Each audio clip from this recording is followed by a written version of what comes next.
Bueno, ¿qué tal? Qué bueno seguir por aquí. Espero que estén disfrutando de la conferencia. Acá nos faltó la foto de Andrés. No la pudimos sacar a tiempo, pero bueno, gusto tenerte acá en el panel.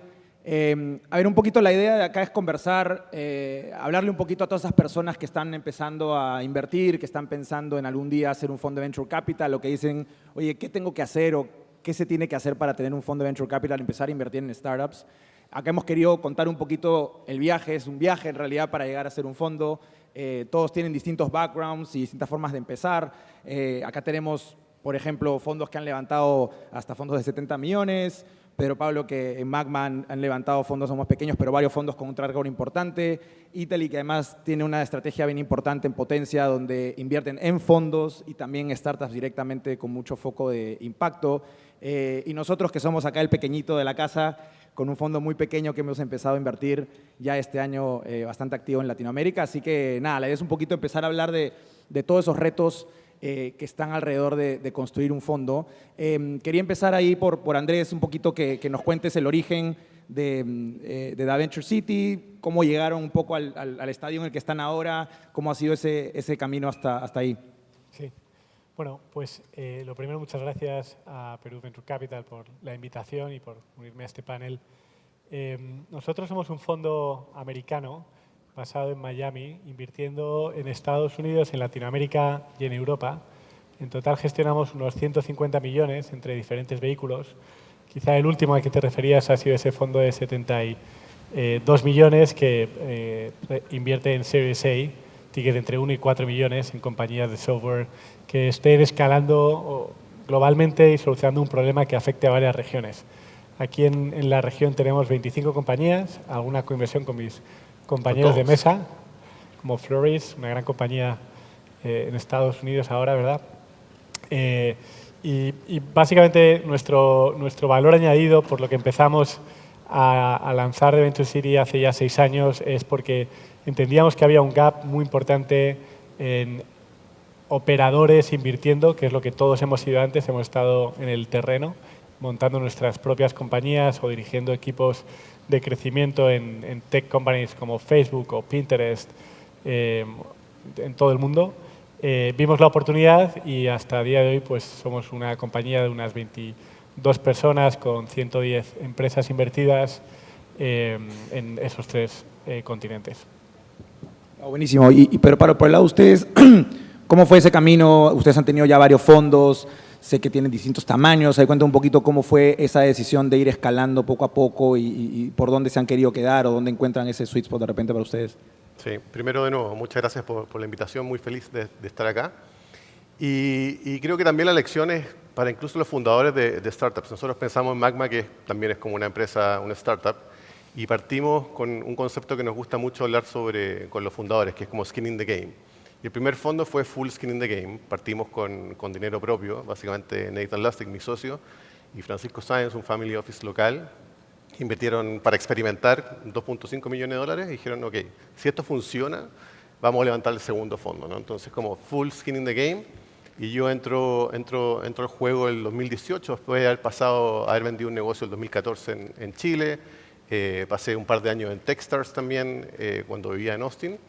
Y terminamos levantando, haciendo deploying de como 21 millones de dólares entre fondo y SPV. Y después del 2020 levantamos nuestro tercer fondo, que estamos terminando de invertir ahora, que son aproximadamente entre SPV y fondo 55. Y ahora estamos terminando de levantar el cuarto fondo. Entonces, somos como, no sé si de los viejos un poco en el ecosistema, pero sí hemos visto de todo y partimos mucho como una startup, en verdad, como partiendo de a poco, en verdad, experimentando muy rápido, tratando de equivocarnos rápido, hasta el día de hoy que ya tenemos también operaciones principalmente en México. Somos un fondo latinoamericano, de pre-seed hasta Series A, también 120 compañías, equipo en México, Colombia, Chile y Argentina. No, buenísimo, ahí tenemos varios portafolios grandes y coinversiones ahí entre nuestros panelistas. Alineado con lo que decía Hassel, que decía Elizabeth, que también nosotros muy de construir muchas compañías, en el fondo creemos que donde siempre nos podemos equivocar, pero en el fondo buscando y doubling down en los ganadores, ¿verdad? Entonces muy similar a lo que hace Hassel también. No, me encanta, efectivamente, hay tremenda experiencia la que nos compartió Elizabeth. Italy, del lado de ustedes, por ejemplo, que ustedes tienen una estrategia dual, digamos, donde invierten en fondos invierten en compañías. ¿Cómo fue ese inicio, digamos, de cómo empezaron? ¿Empezaron más en fondos y luego fueron a las compañías? ¿Había una idea de conocer para poder invertir? ¿Cómo ven hoy día justo un poco lo que comentaba, por ejemplo, Pedro Pablo, ¿no? O sea, como ver a los fondos también quizás como startups? O sea, ¿ustedes terminan analizando de repente a los fondos, sobre todo los primeros fondos, quizás de la misma manera que analizan una startup de alguna manera?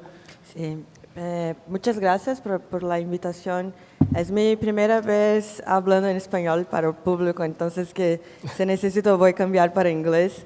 Pero Potencia fue fundada por Kelly Michelle, que es una inversora de impacto americana, y reunió con otros emprendedores más tradicionales americanos para crear un endowment en 2002. Y esto es una estrategia para pilotar inversiones de impacto en regiones como Estados Unidos, América Latina, India y África. Pero Kelly cofundó Vox Capital, que es la primera firma de capital de riesgo y impacto en Brasil, y también la primera aceleradora de impacto llamada Artemisia. Entonces, que ella operó estas organizaciones y decidió como que ampliar su estrategia en fondos. La entidad de Potencia nació en 2002, pero empezamos a invertir en otros fondos de Venture Capital en 2009 con Vox. Y desde este año invertimos en casi 50 fondos de 27 firmas diferentes.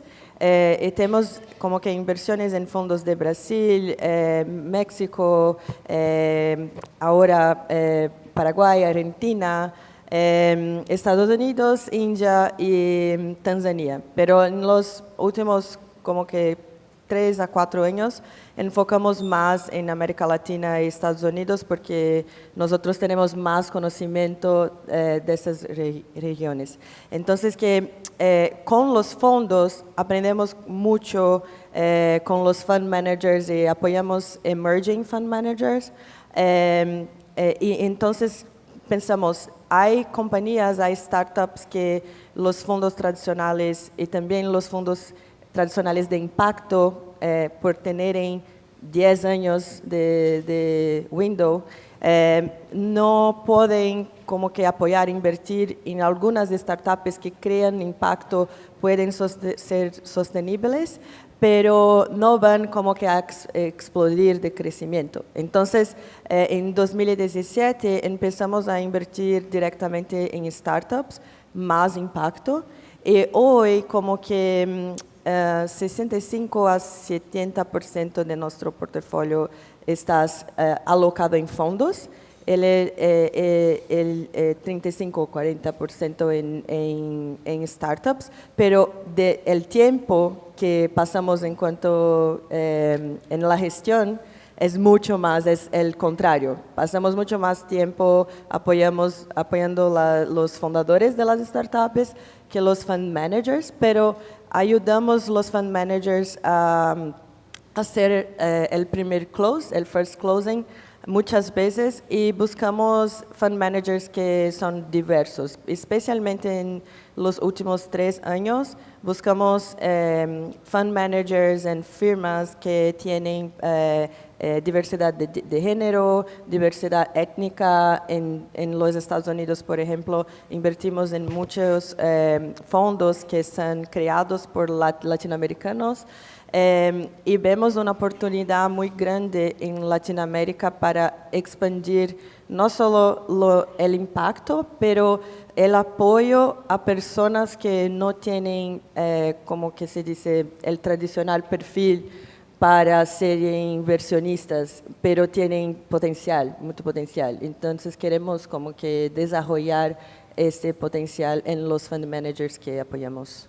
No, me encanta, me encanta. Yo siempre digo que de alguna manera los que nos metemos en Venture Capital estamos un poco locos, así que está bueno que haya gente que soporte a los locos que quieren disrumpir y hacer cosas interesantes en la TAM.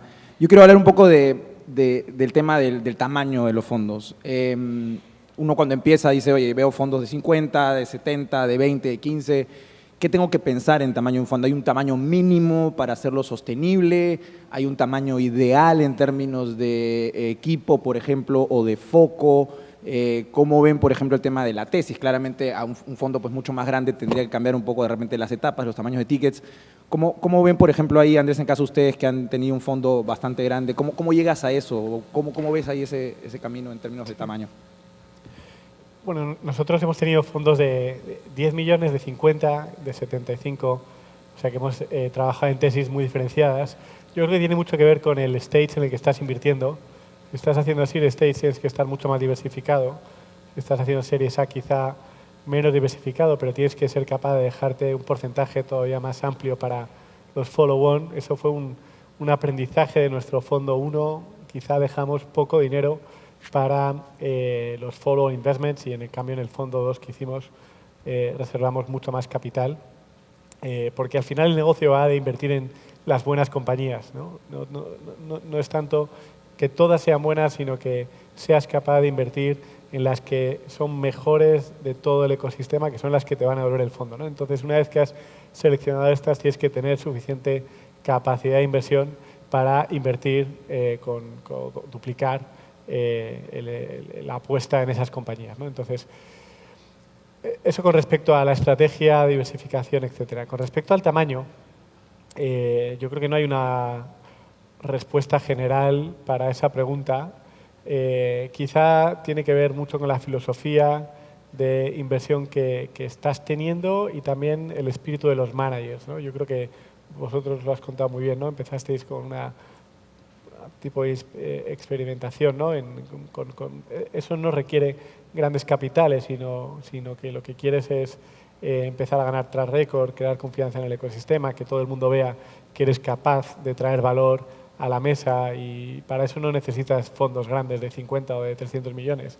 Fondos de 5 o 10 millones te son suficientes, ¿no? Los fondos pequeños, además, cuando hablo de pequeños me refiero a fondos de menos de 15 millones, son más fáciles o suelen tener históricamente retornos mayores, pese a que tienen menos recursos, pero generalmente están relacionados a emerging funds que tienen mucho más skin in the game. También lo decías, me ha gustado mucho, ¿no? El equipo de gestores que lanza un fondo está emprendiendo una aventura a 10, 20 años de trabajar juntos y los primeros años son cruciales, entonces está dispuesto a tomar más riesgo en muchas inversiones y por lo tanto es el tipo de retorno que el activo que quiere crear para el inversor, ¿no? Entonces, fondos más pequeños generalmente tienen retornos mejores, pese a que falta probablemente experiencia, pero están dispuestos a tener más exposición al riesgo y están también con mucho más skin in the game, más involucrados. Fondos más grandes tienes básicamente la ventaja de que puedes empezar a operar economías de escala, ¿no? Nosotros tenemos equipo, que es una cosa muy particular nuestra, de Data Scientists dentro de Venture City, y una de las cosas que hacemos cuando invertimos es conectarnos al dato de producto de cada startup en la que invertimos y esto nos permite entender el crecimiento creado ese informe por nosotros mismos. No necesitamos que el emprendedor nos lo dé, sino que nosotros mismos somos los que nos metemos a hacer deep dive en la compañía. Eso te permite tomar decisiones mejores y lo que es más interesante, te permite devolverle ese conocimiento al emprendedor, ¿no? Entonces, eso lo logras hacer cuando ya empiezas a tener suficientes recursos y, por lo tanto, un AUM, una gestión de capital más amplio, ¿no? Entonces, todo tiene sus ventajas y sus inconvenientes. Yo creo que ahí la clave está en entender el momento del manager, del fund manager, que está lanzando el fondo, ¿no? No, buenísimo, buenísimo. Pero Pablo, un poco comentaste, por ejemplo, el tema de los SPVs, ¿no? Eso, para que entienden, básicamente implica que aparte del fondo levantas una estructura aparte para cada deal, ¿no es cierto?, con algunos inversionistas más. Cuéntanos un poquito si eso ha sido instrumental, por ejemplo, en la estrategia o en la definición del tamaño de los fondos. ¿Ustedes quieren hacer en el futuro fondos más grandes o creen que han llegado a un sweet spot en esa estrategia de quedarse por ahí? Sí, nosotros creemos con la estrategia que tenemos, el fondo que tenemos de 35, 50 es lo que nosotros nos podemos mover para generar retorno interesante para los LPs. Y retorno interesante me refiero a múltiplos, ¿no? Porque hablaba de retorno, en el fondo un retorno de 3x sobre 5 millones son, no sé, DPI 3 netos son 10 millones, ¿no? Entonces nosotros, para buscar 3x en Latinoamérica, para nosotros con la estrategia que tenemos, nos funciona 35, 50 y además generamos estos SPVs que son Special Purpose Vehicles, que en el fondo son follow-ons en las mejores compañías de nuestros fondos, que co-invertimos con nuestros LPs, que también es algo que le encanta a nuestros LPs, donde nosotros también como modelo, y él compartía con algunos otros VCs, unos lo hacen de alguna u otra manera, pero nosotros en general nosotros no, cobramos solamente carry y cobramos fund expenses, no cobramos management fee porque no tiene ningún sentido, ya no están pagando por el fondo. Entonces ha sido como core de nuestro negocio. Y quizás también para agregar algo, un poquito lo que estaba respondiendo, un poco de los tamaños y como visiones de fund managers, también muy alineado a lo que son los founders de empresas. Primero es, ¿qué es lo que sueño yo? Lo que me gustaría, claro, fondo 1 probablemente no hubiera encantado haber levantado afuera y haber levantado 15 o 20, pero en verdad no podíamos porque o no teníamos las redes, o no teníamos track record, o porque en verdad 2015 en Latinoamérica se invertían 500 millones de dólares, entonces no era el momento. Entonces va a depender también de la capacidad que uno tiene. Y en el sentido como la evolución, es importante empezar a armar como ese track record que tú decías, ¿no? Como que en el fondo que hay, mostrar de que tengo skin in the game, porque probablemente con un fondo de 2 millones y quiere armar equipo, no puede armar equipo. Recuerden que nosotros, en general, los fondos toman 2% anual de los assets under management. Entonces, lo otro que hay que pensar sobre fondos chicos es que esos 2% se disminuyen del fondo total, entonces uno tiene menos como bullets para poder invertir. Entonces, depende de la visión, yo creo, también cuánto quiero levantar, pero también la capacidad que tengo y ser realista en el fondo. ¿Okay? ¿Dónde estoy? ¿Cuál es mi realidad hoy día y cómo me puedo mover y armar como track record para empezar a armar esa más assets under management para poder empezar a escalar como institución, etcétera? Así que, Sí, el tema de track record creo que es súper importante y probablemente es una de las cosas que te lleva a querer montar un fondo pequeño, ¿no es cierto?, de poder probar, como una startup, ¿no es cierto?, como tu MVP, como bootstrapear, si quieres, de alguna manera, porque no son los fees los que van a mantener una estructura, probablemente ni la de los fund managers en ese momento, que probablemente o tienen algo de plata guardada, conozco muchos que lo han hecho así, o tienen por ahí algún advisor, algo que les genera algún dinero, entonces creo que por ahí es como lanzar un MVP. Y ahí justo quería llegar, ahí, por ejemplo, Italy, cuando ustedes están viendo la estrategia de fondos, ¿qué piensan en términos de track record? Alguien que es un ángel, por ejemplo, y que ha sido un ángel muy activo, ¿crees que puede tener un track record suficiente? ¿Es mejor que hayan de repente gente que montó una red de ángeles, por ejemplo, que es también un comienzo muy común de muchos fondos que empiezan también como red de ángeles? ¿O necesariamente es mejor pensar en hacer un fondo chico y generar un track record más institucional que pueda decir, yo ya sé que has manejado plata de terceros de manera responsable por al menos un tiempo? ¿Cómo lo enfocan ustedes considerando que son pues fondos empezando? Sí, pienso que depende un poco porque también quería hablar sobre la regulación porque, por ejemplo, en Brasil se tiene un fondo de VC FIPI, regulated by CVM, es como que tiene que tener más de 10 millones de dólares porque si no, no se paga. Entonces, también tiene una cuestión de regulación, de dónde es la jurisdiction, jurisdicción. Entonces, es un factor a pensar también. Pero nos gusta mucho cuando en un emerging fund manager pilota, sea como ángel o un grupo de ángeles, syndicate y cosas como esa. Invertimos en Amplifica, que es un fondo de México de Ana Hapitis. Ella es una inversora ángel muy experiente. El track record que mostraba, o that she showed, era muy bueno, porque las inversiones que hizo como ángel ya tenían otras follow-ons con valuation caps mayores. Entonces, es una manera de, como Emerging Fund Manager, probar que tiene capacidad de tomar decisiones buenas en relación a lo perfil de los emprendedores. Si puedes tener como que un syndicate o un small fund antes de levantar más capital, para nosotros es muy mejor porque también tenemos la oportunidad de entender si podemos coinvertir con usted y cómo es coinvertir con usted. Entonces, nuestros emerging fund managers empiezan con fondos pequeños.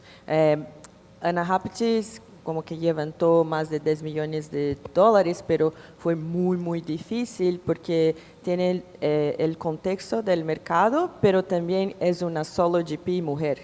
Entonces, muchas de las conversaciones eran difíciles. Y en los Estados Unidos también invertimos en fondos que empezaron como que 5 millones de dólares con una estructura más clean, más lean de costos. Entonces, como el startup empieza pequeño con la red que ya tienes, porque así consigues probar cómo se utiliza su conexión, su network para generar valor para quien quieres invertir.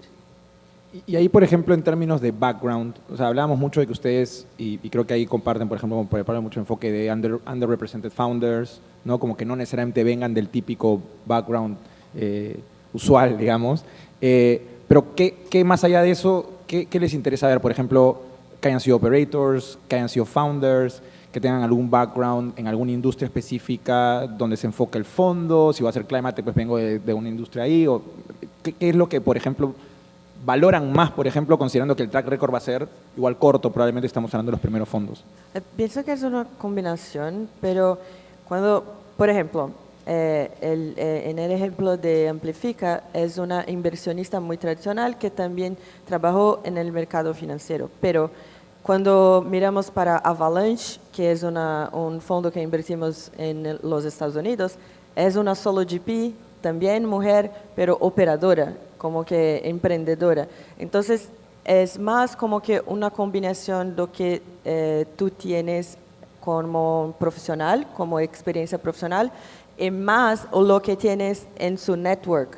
Porque si es muy buena en una parte, queremos saber cómo se complementa, cómo vas a complementar, cómo vas a traer valor para sus invertidas en cosas que no sabe también o que no tiene tanta experiencia. Entonces, la figura de los mentores, de los advisors de fund, de venture partners, personas como esas, pasan a tener una importancia también principalmente cuando miramos solo GPs. Cuando miramos GP teams con más de una persona, queremos saber cómo se complementan también y cómo es distribuido el tiempo, el management para cada uno de ellos.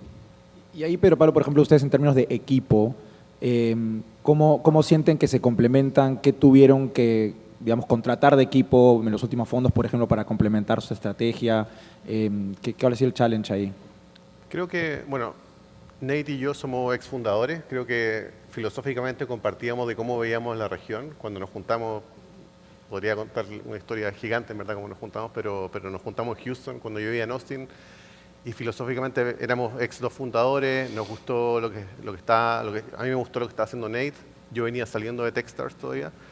Y creo que siempre la visión fue armar un equipo grande porque veíamos que en general el soporte que había para los fundadores, especialmente como early stage y underrepresented founders, era muy pobre en Latinoamérica. Entonces, hoy día, fast forward, en ese momento éramos 4 o 5 personas, 2018, hoy día en 2023 somos 17 aproximadamente, en los cuales tenemos un equipo de inversión de como 6 personas, con distintos backgrounds, operadores también, ex Kavak, otro ex Mastercard, una persona que operaba una aceleradora en México, súper diverso, mitad mujeres. Muy bien. Y por otro lado, equipo de desarrollo, hacemos tecnología, porque como tenemos un portafolio grande, justo conversaba también ayer con Iwa, también que están tratándose lo mismo con Portfolio Management tenemos que construir capacidades distintas, entonces tenemos un equipo de tecnología bien grande, como con 5 o 6 desarrolladores, front, back, para construir tecnología propietaria para tracking de toda esa gente. Trajimos un americano que vive en México, conoce muy bien el ecosistema latinoamericano, que viene de Econ Sender, porque otros dolores grandes es contratar talento en Latinoamérica, finanzas, etc. Entonces, en verdad, hemos buscado gente que nos complemente skills que nosotros no necesariamente tenemos, porque Nate y yo en general somos bien generalistas, pero necesitamos gente que tenga esos skills muy específicos que vayan apoyando a las compañías. No, buenísimo. Creo que eso es súper importante, la complementariedad, creo que un poco lo que comentabas también, Italia, en los equipos, ¿no? Y Andrés, por ejemplo, el caso de ustedes que están basados en Miami, entonces en Madrid, tienen equipo por todos lados, ¿cómo apalancan, digamos, la estructura entre venture partners y aliados, etcétera, para poder cubrir un poco todo el espectro geográficamente que Sí. tienen bastante que cubrir? Sí. Lo cierto es que los venture partners nosotros los utilizamos más para retar nuestras propias ideas que para encontrar compañías. Lo que hacemos básicamente para estar presentes en la región es viajar mucho, ¿no? Creo que este es un buen ejemplo, y luego estar muy conectados a los founders. Yo creo que esa es una parte fundamental. Cuando hablábamos de capacidades, seguro que tengo un sesgo fuerte aquí, pero nosotros entendemos que el buen inversor es el que ha sufrido antes emprendiendo, el que ha tenido éxito y el que ha fracasado mucho, porque ese es el que es capaz de convencer al emprendedor bueno de que va a ser quien le va a ayudar, ¿no? Porque el capital, pese a que ahora la situación no es la mejor del mundo para levantar fondos, el capital nunca va a ser la diferencia, ¿no? El emprendedor bueno no elige un fondo u otro porque tenga más tamaño de fondo o porque tenga menos tamaño. El emprendedor bueno elige un inversor, y ese es el buen emprendedor, por lo que le va a aportar, ¿no? Y eso significa alguien que ha estado ahí, que entiende, ¿no? No nos gustan, la verdad, coinversiones con fondos que el equipo viene puramente de banca de inversión o de private equity.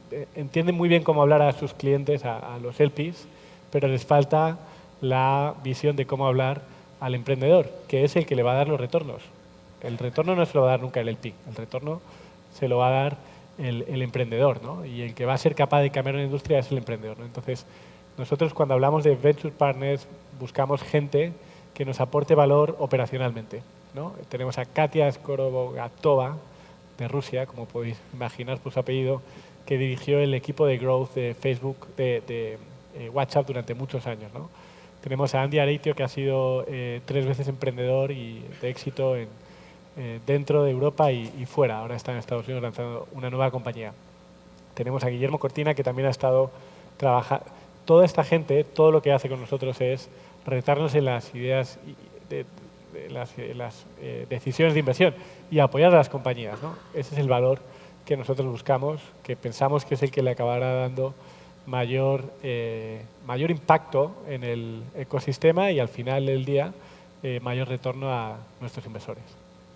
No, de acuerdo. Es el foco de nuestro trabajo, al final finalmente son los emprendedores, así que muy de acuerdo que ese tiene que ser el esquema. Para ir un poco ya cerrando, me gustaría cada uno escuchar cómo ven el panorama de acá al próximo año. Estamos terminados 2023, claramente ya pasó la locura de la disponibilidad de capital, pero creo que hay muchos fund managers y fondos que están en ese camino de levantar el segundo y tercer fondo. Obviamente hay muchas startups, cada vez más startups buscando capital, entonces claramente hay una demanda de capital y muchos fund managers que quieren atender esa demanda. ¿Cómo ven el 2024? ¿Creen que va a repuntar? ¿Cómo ven al final las recomendaciones para alguien que está diciendo de repente me debería esperar a que esto repunte y vuelvan los buenos tiempos? No van a volver, entonces mejor empezar de una vez y solamente asumir que me va a tomar más tiempo levantar el fondo. ¿Cómo por ejemplo, ahí Andrés, ustedes lo ven? Nosotros creemos que es el mejor momento de la historia, probablemente, para invertir, no tanto porque exista mucho capital, sino porque lo que se ha hecho durante los últimos 5 años en la región es crear una infraestructura y un ecosistema muy potente, seguro que de manera ineficiente, invirtiendo con grandes fondos que no voy a mencionar, pero que todos tenemos en la cabeza, que básicamente han quemado dinero, pero han atraído muchísimo talento, ¿no? Yo ayer estuvimos con Prom Perú haciendo una ronda de trabajo, unas mesas de trabajo con emprendedores, y la calidad de las compañías que ves es increíble. No la veías hace 5 o 6 años, la ves ahora. Entonces, es un momento inmejorable porque has avanzado 5 o 10 años en el periodo de 3 y por el otro lado tienes escasez de capital y eso también es bueno en el sentido, no solo por las valoraciones desde el punto de vista del inversor, pero desde el punto de vista del emprendedor es bueno que exista cierta escasez de capital porque compites en lo que hay que competir, que es en el valor que le estás dando a tu cliente, ¿no? Yo he montado 2 compañías. Lo que más problema me generaba siempre en las 2 compañías es tener un competidor que había levantado 10, 15 millones más que yo y que era capaz de adquirir clientes a costes que no tenían ningún sentido. Entonces, ese ruido no puedes manejarlo y ese ruido ya no existe, ¿no? El ruido de contrato un nuevo equipo tecnológico y a los 2, 3 meses se me va el CTO porque alguien le está pagando el doble de lo que yo le pago, que ya era un buen salario, ese ruido ya no existe. Entonces, es un momento ideal para montar compañías, hay más talento, hay más infraestructura, hay valoraciones más ajustadas y pensamos que es el momento para levantar fondos, ¿no? Otra cosa es que sí que hemos visto que muchos inversores, LPs en la región, entraron en los últimos 4 o 5 años, han recibido updates, probablemente con poca educación por parte de los fondos, diciendo tenemos 3 unicornios en el portfolio, vamos a devolver 3, 5, 7X y como eso es papel, cuando han llegado los momentos complicados, ese 3X ha pasado a 1,5X, 2X y entonces ahora hay una labor de educación de explicar que esto es un long-term business de 10 años, ¿no? En un fondo de Venture Capital inviertes para el largo plazo porque es cuando las compañías tecnológicas invierten en innovación, crean valor y lo recuperan, ¿no? Entonces, eso es otra parte de la... Pero eso no tiene nada que ver con si es momento para encontrar buenas compañías, para emprender y para que el ecosistema ya reforzado siga creciendo, ¿no? Entonces, somos, la verdad, muy optimistas y lo seremos pese a, como se dice en España, viento y marea, en contra de esa parte de fundraising. Me encanta el optimismo, eso es lo que necesitamos justamente. Pero Pablo, de tu lado, ¿cómo has visto un poco ahora el panorama? Ustedes ya vienen tiempo, has visto de repente los ciclos por ahí pasar, así que me gustaría mucho ver cómo lo ves. Sí, como a macro, súper bullish en Latinoamérica y súper positivo y optimista, ¿no? Cuando nosotros entramos, realmente se ha invitado en el 2015, 2014, $500 millones y el último quarter, que estamos en un periodo malo, creo que se va a cerrar como sobre $1 billion este quarter. Entonces, en general estamos en el día 1 en Latinoamérica y súper como optimista. Creo que separando un poco aguas el PI versus emprendedores, que creo que la gran mayoría de la gente es emprendedora acá, entonces me gustaría como dedicarle un tiempo. Pero para el PI creo que, y para fondos, como que después de los últimos 2 o 3 años se dio vuelta un poco la tortilla, que antes era muy pro founder, tasa de interés cero, plata en la calle muy barata en el fondo. Y hoy día se dio vuelta, cuesta, hay escasez de capital, ¿no? Todos los fondos probablemente, voy a hablar de mí, pero estamos mucho más conservadores. La vara aumentó bastante. De hecho, el mensaje de los analistas también es como, oye, la vara está mucho más alta hoy día, no es necesario estar como deploying capital muy rápido. Entonces, te diría que está muy a favor de hoy día de los fondos en términos de entry point para evaluaciones, etc. Para los fundadores, el mensaje en general, y se lo hemos estado dando a nuestro portafolio y somos súper abiertos también, nuestros investor updates son públicos, lo vamos a publicar ahora, del Q3 lo vamos a publicar ahora, es tratar, primero, no todas las compañías son como aptas a Venture Capital, entonces lo primero como puede ser que puedes construir una compañía increíble sin necesidad de capital nuestro, ¿no? Y lo segundo es que ya que hay poco capital, sí uno tiene que volverse mucho más eficiente. Entonces nosotros no tenemos la bola de cristal, pero sí el mensaje es que a nuestro portafolio es que imagínense que no hay capital disponible por todo 2024, que es una visión súper pesimista, pero en el fondo te hace mejorar mucho más tu unit economics como empresa, etcétera. Si bien van a haber compañías que están levantando y van a poder levantar y quizás duele el ego en el fondo para los que todos no podemos, no pueden levantar, pero creo que es foco de unit economics muy claro, ¿ya?